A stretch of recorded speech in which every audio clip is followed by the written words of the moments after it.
आमे कौन पढ़ी हरप्पा संस्कृति पढ़ी अर्थात एबे देख पिला हिस्ट्री रो सेकंड चैप्टर पढ़ा होची फर्स्ट चैप्टर मैडम पढ़ाउछंती मु सेकंड चैप्टर पढ़ाउची ठीक अछि सेकंड चैप्टर टा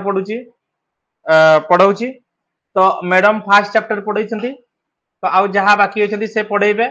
first chapter with second chapter दीटा देखो एट ए टाइम क्लास चली हिस्ट्री रो कारण हिस्ट्री रो 403 पेज 400 रु ऊपर पेज अछि 400 रु ऊपर पेजेस अछि बहुत बड़ विषय गुडा को रहउची बहुत ही विषय अछि तनकर आमे दे जण पढौछु ओके तो एई जो हरप्पा संस्कृति जो रहिला हरप्पा संस्कृति रो आविष्कार विषय आमे पढिथिले आविष्कार विषय रे पढिथिले तार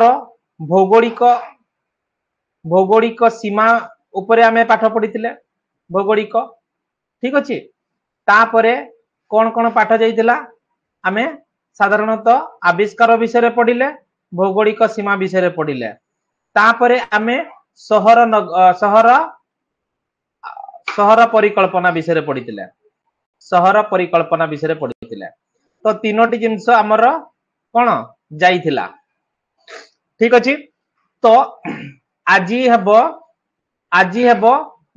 हरप्पा संस्कृति रो गृहपालित पशु आजी हरप्पार पशु विषय रे गृहपालित पशु विषय रे आजी पढिबा गृहपालित पशु विषय रे आजी आमे पढिबा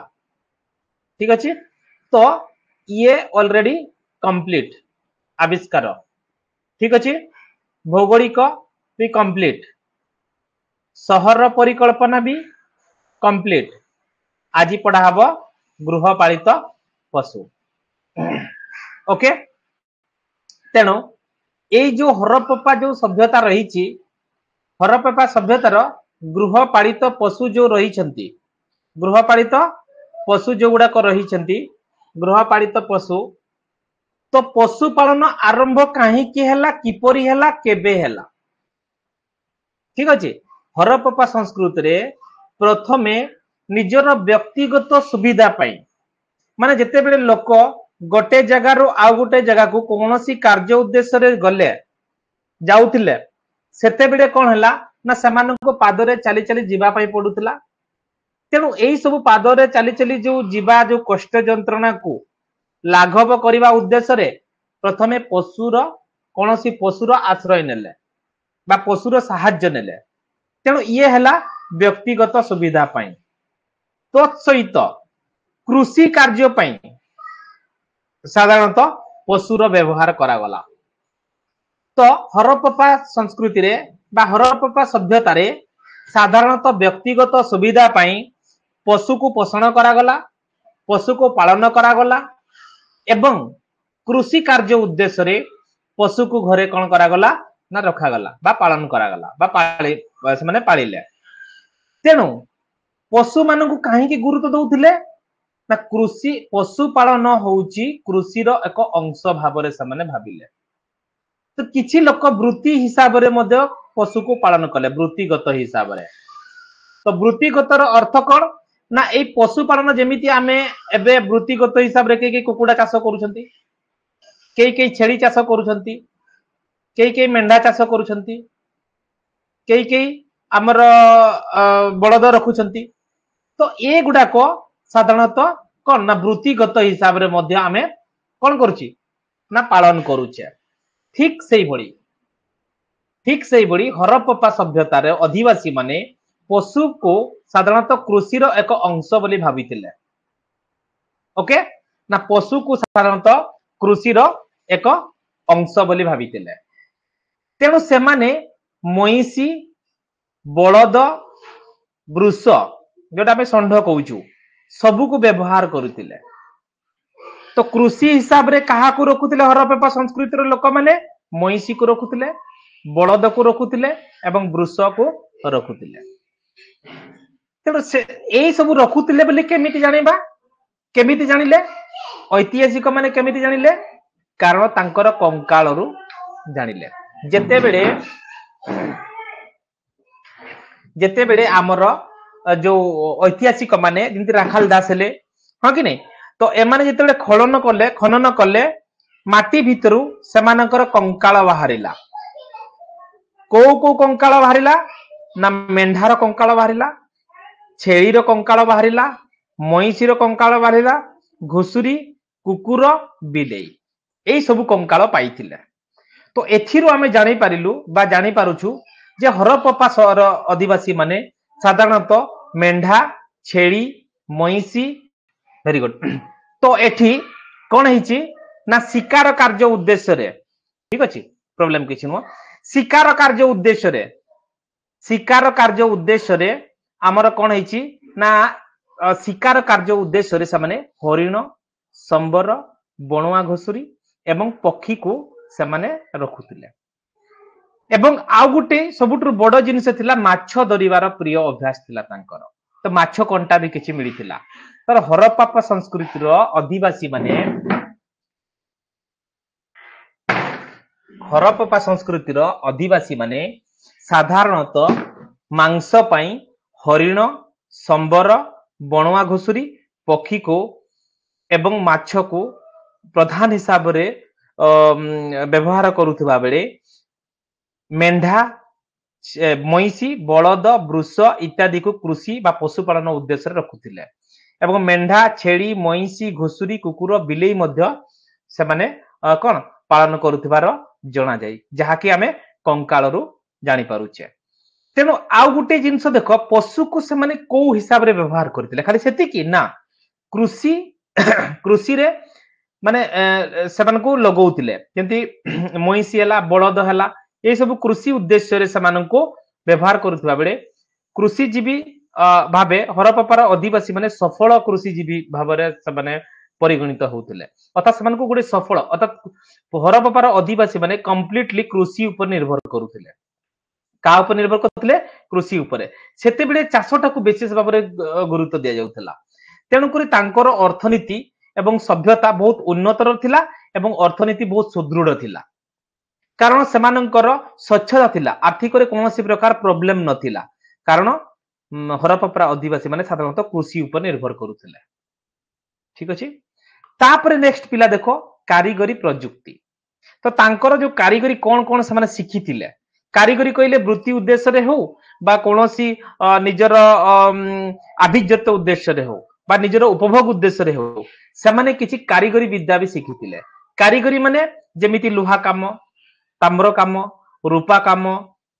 आमर सुना काम यही सब तेणुक कृषि परि समृद्ध अर्थनीतिर गुरुत्वपूर्ण उपादान थिला कारीगरी विद्या बा कारीगरी प्रयुक्ति ठीक अछि क्राफ्ट एंड टेक्नोलॉजी से माने मते जानिथिले हरप्पार आदिवासी माने केबे 5000 वर्ष पूर्वे हरप्पार आदिवासी माने वास करुथिले कोडी हरप्पा जोटा हमर सिंधु नदी कूल रे हो कि नै तेणुक भाबो सेते बेले ए जो क्राफ्ट एंड टेक्नोलॉजी अर्थात कारीगरी प्रयुक्ति विषय भी से जानी ठीक अच्छे हरप्पार आदिवासी माने कला एवं शिल्प चातुरी आहरण करते अर्थात कलार से शिखी कला तैयारी केमिति जो विभिन्न प्रकार कला कार्य से जानी एवं शिल्प काम भी जानी तेणु एमानंकर जो हरप्पा सभ्यतार जो शिल्प जो आदिवासी मानकर शिल्पर जो विद्या को तीन भाग में विभक्त करा जायछि कौन कौन ना गोटे हूँ धातु शिल्प आ गोटे हूँ बयन शिल्प आ गोटे हूँ मूर्तिका शिल्प तेना हरप्पार आदिवासी मानकर कारीगरी विद्या को बा कारीगरी शिल्प को तीन भाग में विभक्त कराई गोटे हूँ धातु शिल्प आ गोटे हूँ बयन शिल्प आ गोटे हूँ मूर्तिका शिल्प ठीक अच्छे तो धातु शिल्प कौन ना धातु शिल्प बा धातु विद्या हरप्पार आदिवासी माने अग्रणी थिले धातु विद्या हरप्पार आदिवासी माने अग्रणी भूमिका थिले तेणु से माने कौन कौन शिखिथिले ना तंबा स्वर्ण बा सुना ठीक अछि तंबार व्यवहार जानिथिले स्वर्णर व्यवहार जानिथिले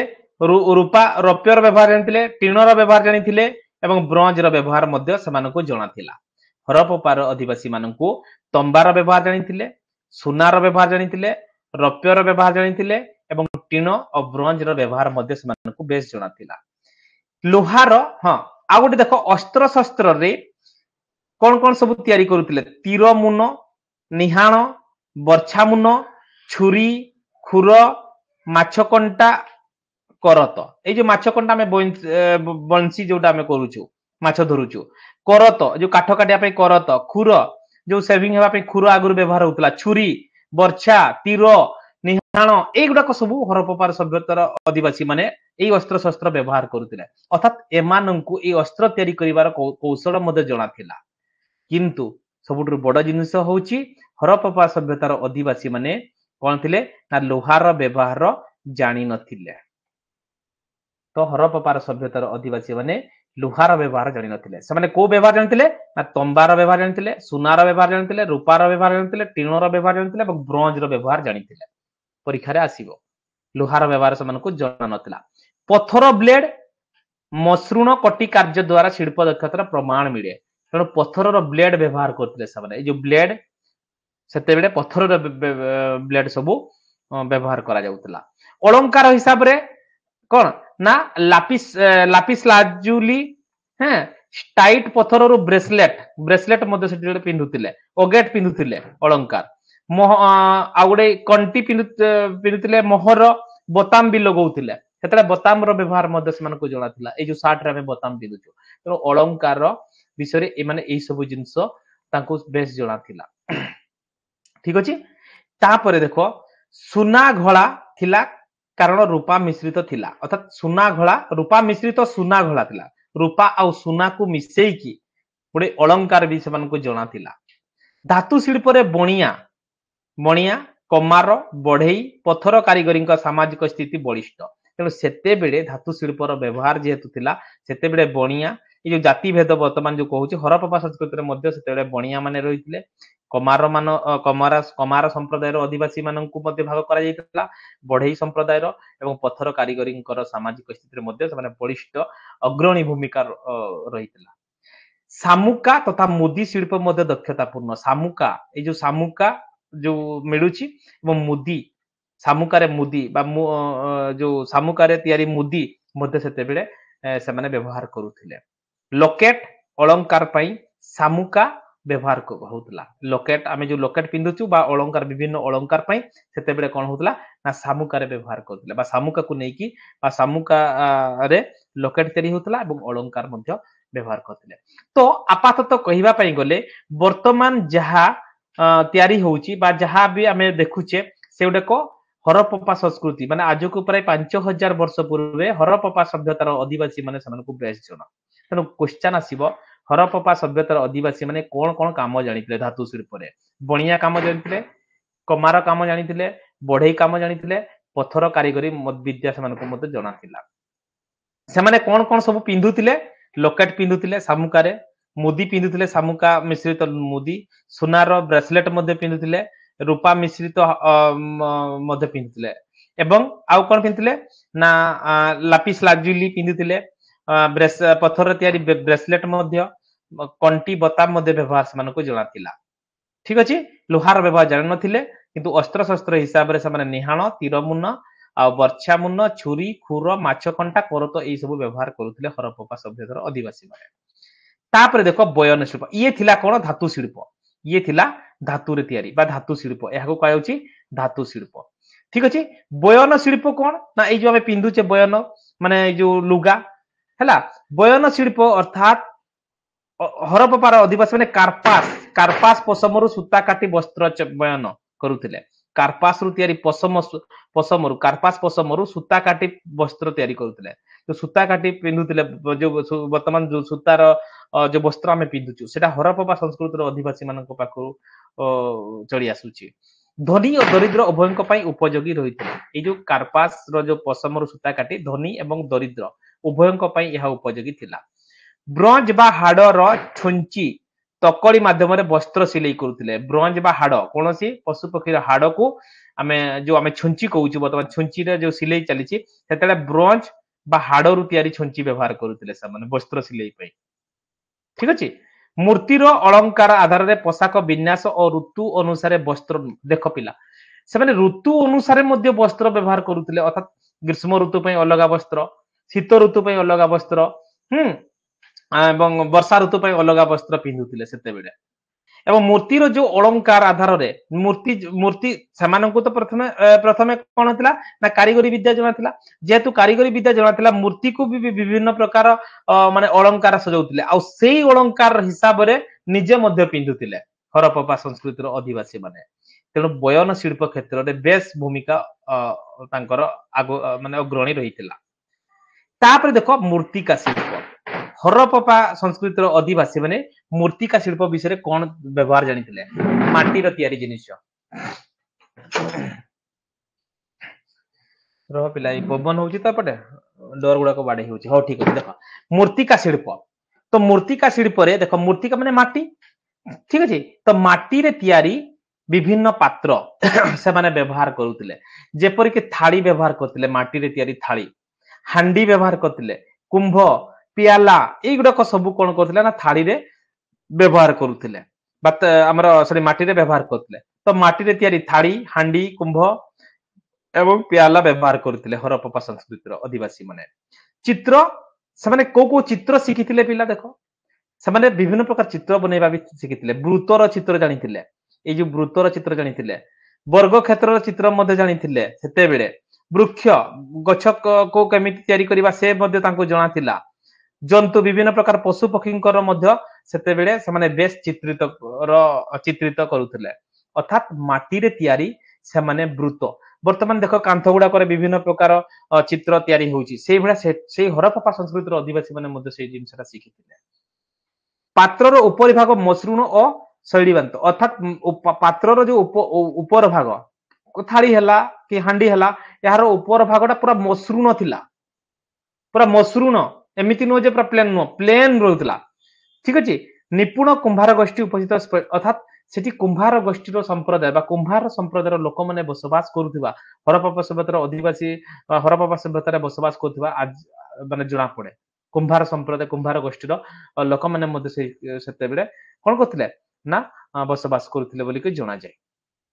ଠିକ ଅଛି ତାପରେ ଆସିବ ଦେଖ ହରପ୍ପା ସଂସ୍କୃତିର ବ୍ୟବସାୟ ବାଣିଜ୍ୟ କେମିତି ଥିଲା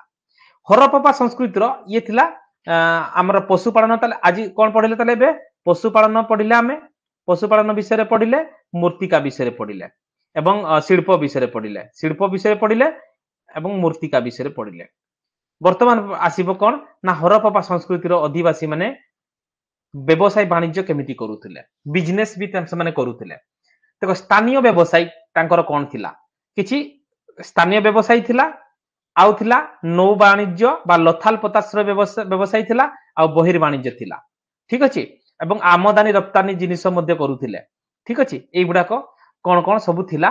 ଆଉ ବାଣିଜ୍ୟ ବ୍ୟବସାୟ କେମିତି କରୁଥିଲେ ସେ ବିଷୟରେ ପଢିବା ହରପ୍ପା ଏକ କୃଷି ଶିଳ୍ପ ପ୍ରଧାନ ସଭ୍ୟତା ଥିଲେ ମଧ୍ୟ ବ୍ୟବସାୟ ବାଣିଜ୍ୟରେ ବେଶ ଉନ୍ନତି କରିଥିଲେ ନିଶ୍ଚିତ ଭାବରେ ତାହେଲେ ହରପ୍ପା ସଭ୍ୟତାର ଅଧିବାସୀ ମାନେ କୃଷି ଏବଂ ଶିଳ୍ପର ପ୍ରଧାନ ସଭ୍ୟତା ଥିଲେ ମଧ୍ୟ ବ୍ୟବସାୟ ବାଣିଜ୍ୟ ସେମାନଙ୍କୁ ବେଶ ଭାବରେ ଜଣାଥିଲା ଆରମ୍ଭରେ ମାନେ ସେମାନେ ଦେଶ ଭିତରେ ଦେଶର ସୀମା ମଧ୍ୟରେ ସେମାନେ ବ୍ୟବସାୟ ବାଣିଜ୍ୟ କରୁଥିଲେ এটা হচ্ছে অন্তর বাণিজ্য স্থানীয় ব্যবসায়ী যেটা মানে নিজ স্থাନରେ ମଧ୍ୟ ବ୍ୟବସାୟ କରୁଥିଲେ ନଦୀ ଭିତ୍ତିକ ନୌ ବାଣିଜ୍ୟ ଅର୍ଥାତ ନଦୀରେ ମଧ୍ୟ ଗୋଟେ ଦେଶରୁ ଆଉ ଗୋଟେ ଦେଶକୁ ଜଳ ଯାତ୍ରା କରିକି ବା ନୌ ପଥରେ ନଦୀ ପଥରେ ମଧ୍ୟ ସେମାନେ ଯାତାୟାତ କରିକି ବ୍ୟବସାୟ କରୁଥିଲେ ତେଣୁ ଲଥାଲରେ ମିଳୁଥିବା ବହୁତ ପୋତାଶ୍ରୟ ଆମେ କେମିତି ଜାଣୁଛୁ ନୌ ବାଣିଜ୍ୟ ସେମାନଙ୍କର ଥିଲା ବା ନୌକାରେ ଯାଇକି ସେମାନେ ବାଣିଜ୍ୟ ବ୍ୟବସାୟ କରୁଥିଲେ ନା ଲଥାଲରେ ମିଳିଥିବା ବୃହତ ପୋତାଶ୍ରୟ ଯାହାକି 223 ମିଟର 35 ମିଟର ଏବଂ ଗଭୀର ରୁ ଜଣା ପଡେ ଯେ ସେମାନେ ସମୁଦ୍ର ବା ନଦୀରେ ମଧ୍ୟ ଯାଇକି କଣ କରିଥିଲେ ନା ନୌ ବାଣିଜ୍ୟ କରିବା ଶିଖିଥିଲେ ଏହା କେନାଲ ମାଧ୍ୟମରେ ନଦୀ ସହ ଯୋଡା ଯାଇଥିଲା ତାଙ୍କର ନୌ ବାଣିଜ୍ୟ ଆଉ କେମିତି ଥିଲା ନଦୀ ଥିଲା ନଦୀ ଛୋଟ ଛୋଟ କେନାଲ ଆସିକି ନଦୀରେ ମିଶୁଥିଲା ଏଇଭଳିଆ ଏଥିରୁ ଜଣାଯାଏ ଯେ ଏମାନେ ରାସ୍ତା ବି ତିଆରି କରିଥିଲେ ଅର୍ଥାତ ଗୋଟିଏ ଦେଶରୁ ବା ଗୋଟିଏ ରାଜ୍ୟରୁ ଆଉ ଗୋଟେ ରାଜ୍ୟକୁ ନୌକା ମାଧ୍ୟମରେ ସେମାନେ ବାଣିଜ୍ୟ କାରବାର କରୁଥିଲେ ଏଥିରେ ମୋହର ପଥର ଜେଟି ବ୍ୟବହୃତ ହଉଥିଲା ମାନେ ମାଲ ନେବା ଆଣିବା ପାଇଁ ସେମାନେ କରୁଥିଲେ ମୋହର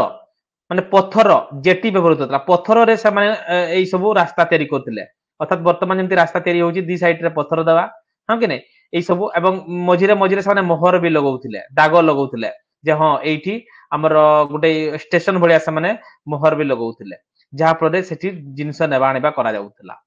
ତ ହରପ୍ପା ସଭ୍ୟତାର ଅଧିବାସୀ ମାନେ ନୌ ବାଣିଜ୍ୟ ମଧ୍ୟ କରୁଥିଲେ ठीक अच्छे बहिर्वाणिज्य कौन ना हरप्पा सभ्यतार अधिवासी माने को देश सहित वाणिज्य कारबार करथिले मेसोपोटामिया देश सहित बहिर्वाणिज्य माने गोटे देशरू आ गोटे देश को मध्य से माने नौ वाणिज्य बा बहिर्वाणिज्य मध्य करुथिले मेसोपोटामिया देश सहित मिसर सुमेर ओमान तुर्की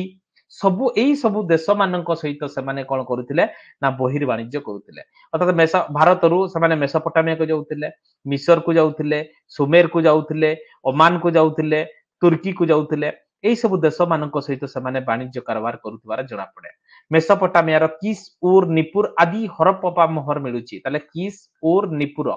एई सब हरप्पार मोहर मिलुची अछि आज आमे केमिति जानिबो ना तांकर मोहर जणा पड़े जे एमाने मेसोपोटामिया मिसर सुमेर ओमान तुर्की एई सब देश मानक सहित वाणिज्य कारबार करुथिले ठीक अछि तापर ओमान रु हां कि नै ओमान रु किछि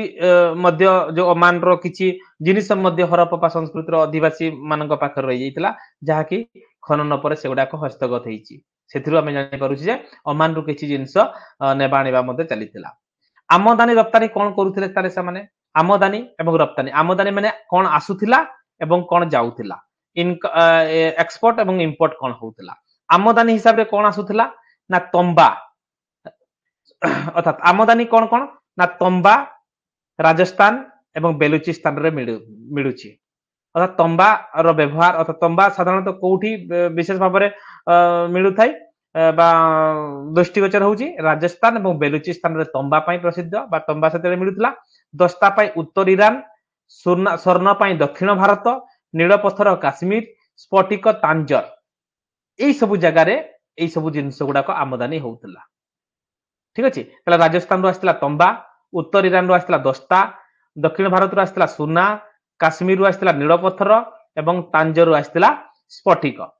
रप्तानी कोन कोन सब समान रप्तानी करथिले ना धातु युक्त पात्र सब अस्त्र शस्त्र जो पत्थर तयारी अस्त्र शस्त्र ब्रोंज रे हमर सोना रूपा हीरा एई सब जिनिस गुडा को रप्तानी करूथिले अस्त्र शस्त्र रूपरे करथिले मूल्यवान पत्थर माली लॉकेट एई सब जिनिस गुडा को कोन करथिले ना समाने विदेश को कोन करथिले एक्सपोर्ट करथिले बा पठौथिले सोना रूपार अलंकार मध्ये से माने कोन करथिले ना विदेश को रप्तानी करथिले तो एठी क्वेश्चन भी आसी पारे को जिनिस गुडा को आमदानी होउतला आ को जिनिस गुडा को रप्तानी होउतला तो आमदानी जदी कहा जिवो ताले तंबा आस्तला दस्ता सोना नीलपत्थर स्फटिक तंबा आस्तला राजस्थान रो आ बेलुचिस्तान रु दस्ता आस्तला उत्तर ईरान रु आ दक्षिण भारत आस्तला सोना नील पत्थर आस्तला हमर नील पत्थर आस्तला काश्मीर रु स्फटिक आस्तला तांजर रु एवं को जिनिस गुडा को एक्सपोर्ट करथिले सोना रूपा अलंकार गुडा को एक्सपोर्ट करथिले मूल्यवान पत्थर रो माडी लॉकेट एगुडा को सब एक्सपोर्ट करथिले अस्त्र मींस एक्सपोर्ट जिनिसटा तुमे आराम रे पाइ जिवो कारण जो जिनिस गुडा का समान व्यवहार करथिले एटी दी दिछि टिके आगु पढिले हमें जो जिनिस गुडा को से एगुडा को सब व्यवहार करथिले एई सब जिनिस गुडा को ब्रोंज हैला ब्रोंज व्यवहार करथिले सामु एगुडा को ठीक अछि एई जो जिनिस गुडा को एठी जो जिनिस गुडा को व्यवहार करथिले एई सब जिनिस गुडा को से माने एक्सपोर्ट करूथिले एई सब जिनिस गुडा को से माने कोन करथिले ना एक्सपोर्ट करूथिले ठीक अछि आ इंपोर्ट होउची हमर दे दिछि ऑलरेडी इंपोर्ट गुडा को कोन कोन ना तंबा दस्ता सोना नीलपत्थर स्फटिक ठीक अछि ताले प्रमुख व्यवसाय केंद्र कोठितला सरबुघाई आमुदरिया नदी निकट थिबा मुख्य व्यवसाय केंद्र थिला सरबुघाई ठीक अछि ताले प्रमुख व्यवसाय केंद्र थिला सरबुघाई थिला आमुदरिया नदी निकट रे ठीक अछि आमुदरिया निकट रे मुख्य व्यवसाय केंद्र थिला हरप्पा सभ्यतार सरबुघाई ठीक अछि ताले इए थिला पिला हमर हरप्पा संस्कृतिर बा हरप्पा सभ्यतार अधिवासी मानकर कोन थिला ना हमर वाणिज्य ठीक अछि स्थानीय व्यवसाय बा संस्कृतिर व्यवसाय वाणिज्य थिला एवं आमे कोन पढिले आज पढिले व्यवसाय वाणिज्य पढिले आ कारीगरी प्रयुक्ति विद्या शिख पढिले आ गृहपालित पशु विषय रे शिखिले तेनु करी पिला एई भीतर जदी काहारे कि डाउट अछि त पचारि पारो मते कॉल करिकि पचारि पारो जो हैंड राइज चिन्हटा अछि सेटा गृहपालित पशु विषय आज पढिले एवं आ गोटे कोन पढिले कारीगरी प्रयुक्ति विद्या विषय रे आमे पढिले ठीक अछि आ कोन अछि हमर ना एठी हरप्पा संस्कृतिर व्यवसाय वाणिज्य विषय पढिले ठीक अछि तो एडा भूलिबो नै इहारो एमसीक्यू नेक्स्ट क्लास रे हमें एमसीक्यू विषय किछि डिस्कस करिबा ताहाले हमर आज वर्तमान सद्या हमर हरप्पा संस्कृतिर कोन गला ना नगर परिकल्पना पढिले ତା ଆଗରୁ ତ ଆମେ ଆବିଷ୍କାର ପଢିଥିଲେ ଏବଂ ଭୌଗୋଳିକ ଆମର ଭୌଗୋଳିକ ଅବସ୍ଥା ପଢିଥିଲେ। ତାପରେ ଆମେ ପଢିଲେ ନଗର ପରିକଳ୍ପନା ନଗର ନିର୍ମାଣ ପଢିଲେ। ତାପରେ ପଢିଲେ ଆମର ଅ ତାପରେ ଆମେ ପଢିଲେ କଣ ପଢିଲେ ଆମର ସ୍ନାନାଗାର ବୃହତ ସ୍ନାନାଗାର ବିଷୟରେ ପଢିଲେ। ଏ ଗୋଟେ ବୃହତ ସ୍ନାନାଗାର ବିଷୟରେ ପଢିଲେ। ତାପରେ ଆମେ କଣ ପଢିଲେ ନା ଶସ୍ୟାଗାର ବିଷୟରେ ପଢିଲେ। ଶସ୍ୟାଗାର ବିଷୟରେ ପଢିଲେ। ହଁ ତାପରେ ଆମେ କଣ ପଢିଲେ ରାସ୍ତା ଆଉ ଜଳ ନିଷ୍କାସନ ବ୍ୟବସ୍ଥା କେମିତି ଥିଲା ହରପ୍ପା ସଂସ୍କୃତିର ଅଧିବାସୀ ମାନଙ୍କର। ତାପରେ ଆମର ଗୃହପାଳିତ ତ ଏଇଗୁଡାକ ସବୁ ନଗର ପରିକଳ୍ପନାରେ ପଳେଇବ ଏତିକି ପର୍ଯ୍ୟନ୍ତ। ଏଇଟା ନଗର ପରିକଳ୍ପନା ଅପ୍ ଟୁ କଣ କଣ ନଗର ପରିକଳ୍ପନାରେ କଣ ଥିଲା ନା ଆମର ରାସ୍ତାର ବ୍ୟବସ୍ଥା ଥିଲା, ଜଳ ନିଷ୍କାସନ ବ୍ୟବସ୍ଥା ଥିଲା, ଗୃହ ନିର୍ମାଣ ସାମଗ୍ରୀ ଥିଲା, ବିଭିନ୍ନ ପ୍ରକାର ବାସଗୃହ ଥିଲା, ସ୍ୱାସ୍ଥ୍ୟ ସୁରକ୍ଷା ପାଇଁ କେମିତି ସେମାନେ ଯତ୍ନବାନ ଥିଲେ, ବୃହତ ସ୍ନାନାଗାର ଥିଲା, ଆଉ ଶସ୍ୟାଗାର ଥିଲା, ବୃହତ ଅଟ୍ଟାଳିକା ଥିଲା, ତାପରେ ଆମର ରାସ୍ତା ଏବଂ ଜଳ ନିଷ୍କାସନର ବ୍ୟବସ୍ଥା ଥିଲା। ଠିକ ଅଛି ତ ଏତିକି ବିଷୟରେ କାହାର ଯଦି ଡାଉଟ୍ ଅଛି ତ ପଚାରିବ।